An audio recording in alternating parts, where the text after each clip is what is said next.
আসসালামু আলাইকুম গাইস, আজকে তোমাদেরকে আমি রান্না করে দেখাবো খিচুড়ি। তো আমি জালটা জ্বালিয়ে দিয়েছি, অনেক বাতাস গাইস, তোমাদেরকে আমি কি বলবো।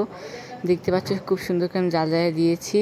তারপর এখন তেল দিয়ে এখন আমি দিব হচ্ছে মরিচ, পেঁয়াজ সব কিছু এক এক করে দিয়ে দিব, হলুদ, আদা বাটা, তারপর এখানে ধনিয়ার গুঁড়া আছে, সেটা সুন্দর মতো দিয়ে এখন সুন্দর মতো মশলাটাকে কষিয়ে নিব। অনেক বাতাস, জালটা খালি নিভে যায়।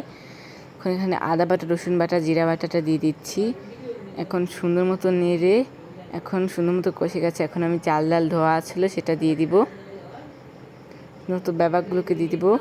খুব সুন্দর করে ধোয়া ছিল, দেখতে পাচ্ছ গাইস, আমি সুন্দর মতো দিয়েছি। অনেক বাতাস গাইস, জালটা দিয়ে সুন্দর মতো নেড়ে দিব।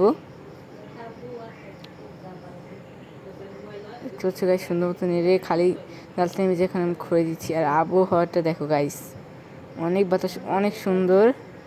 দেখো আমি এখন খিচুড়িতে পানি দিয়ে দিয়েছি, আমার খিচুড়ি এখন একটু সিক্রেট মশলা দিয়ে দিলাম। এখন নাড়া দিয়েছি, এখন আমরা দিয়ে দিলাম, টকটক অনেক মজা লাগবে। আমার খিচুড়িটা এখন প্রায় হয়ে গেছে, দেখতে পাচ্ছ গাইস। তো এখন আমি খিচুড়িটা উঠাবো।